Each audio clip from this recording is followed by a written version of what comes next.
So I've created two subsets, one from geology subset. So I'm looking at two geology types, Cenozoic and Lower Paleozoic. And then I've created a land use subset of forest, evergreen, and mixed forest. So I'm going to intersect these two. So I want to know where these areas are overlapping. What is the land use and the geology for those? So I'm going to go la-da-da and la-da-da, and I'm going to call it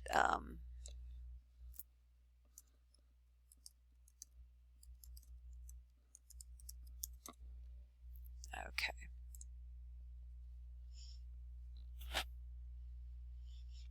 Turn these off. And so what you see here are some polygons that have these split lines where a polygon of one feature overlapped a polygon of another, and so they're showing me as separate features. So that's Lower Paleozoic, but that's also Lower Paleozoic, but it probably has two different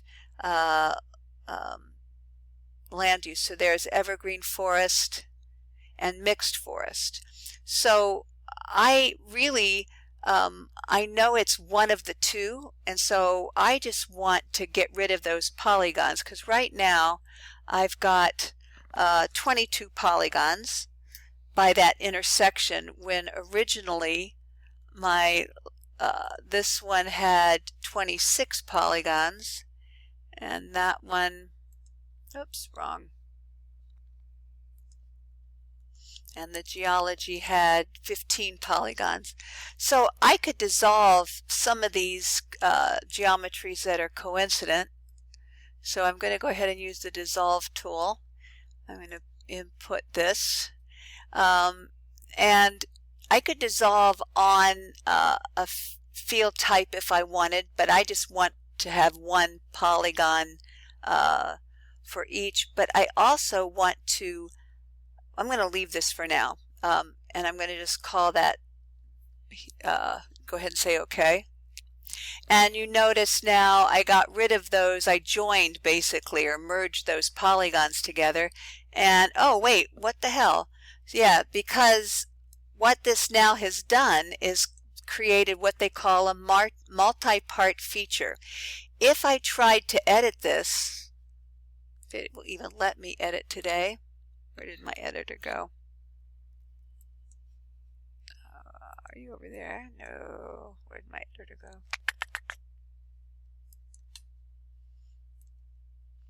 I love my new monitor, but now things don't go where I think they should go. Okay, you're there. You're there. Where did the editor toolbar go? Nope. Let's see. Weird. Well, maybe I won't edit it today.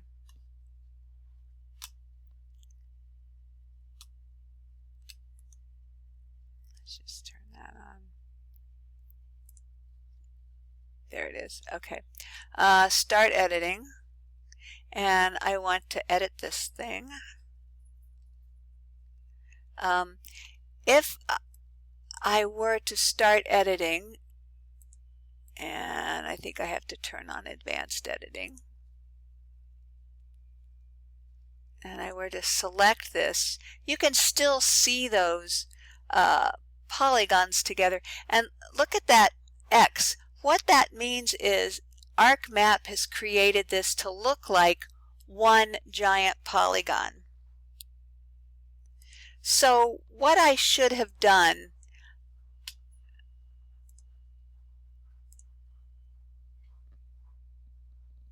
Scout, knock it off, buddy.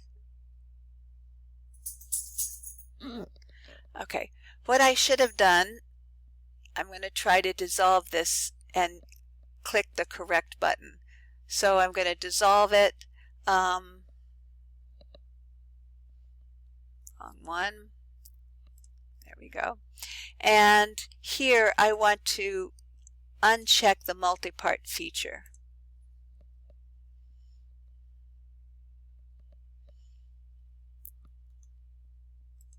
So I am now down to 23 polygons, but I can now see each attribute separately.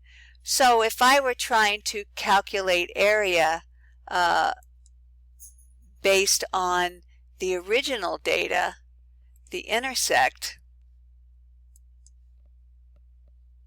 it would be hard to find.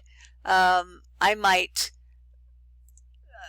miss out on this being a usable polygon because it's too small, or I might think this was too small. So if I do a dissolve and dissolve it correctly, then those areas get more accurate. And she'll go through that again. Then the last piece of this is just the buffers. So I'm going to add a point and a line buffer.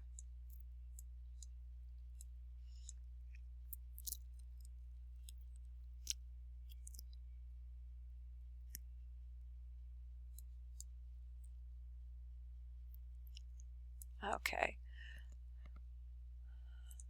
So if I create the buffer on the summit points, I'm just going to choose summit. I'm going to change it to miles. I'm going to do it 1 mile and say OK.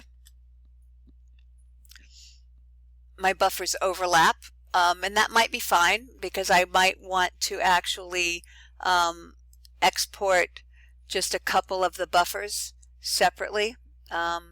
Maybe those are the buffers I want and I don't care about the buffers beneath them. So I could export that data. If I want it to be in a shape file, then I've set up a folder, and let's see, let's go here, and I'm going to choose shape, and then I'm going to say target buffers, something like that. So I've saved those as separate buffers. And now I can turn those off and those don't overlap anymore. I might want them to actually dissolve, and so I could put in my summits, my miles, and then on the dissolve I want to dissolve all of them.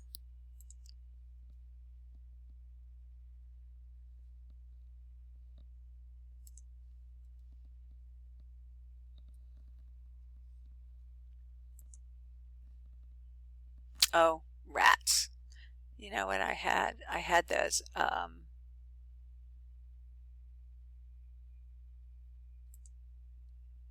Nothing happened. That's interesting. It's always fun to go back and watch the video and say, oh, that's what I did. Okay, buffers. Let's try that one more time. So I'm going to put in the summits. I'm going to say miles. I'm going to choose 1. And let's say all again.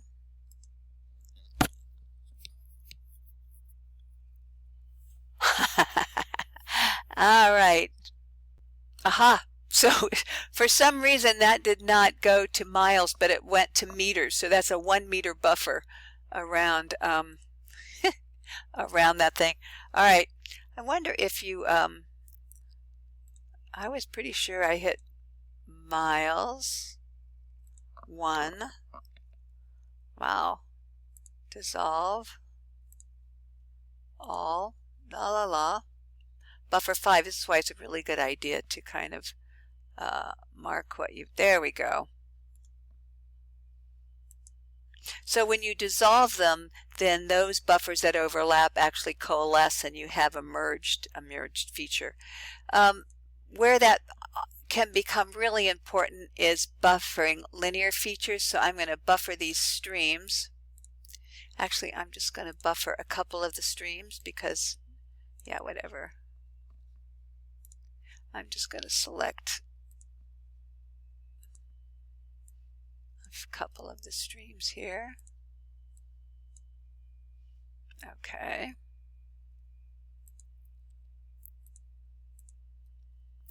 And so I'm going to do streams. I'm going to do a 1/4 mile buffer around each stream, which is a common kind of riparian area. And I'm not going to dissolve.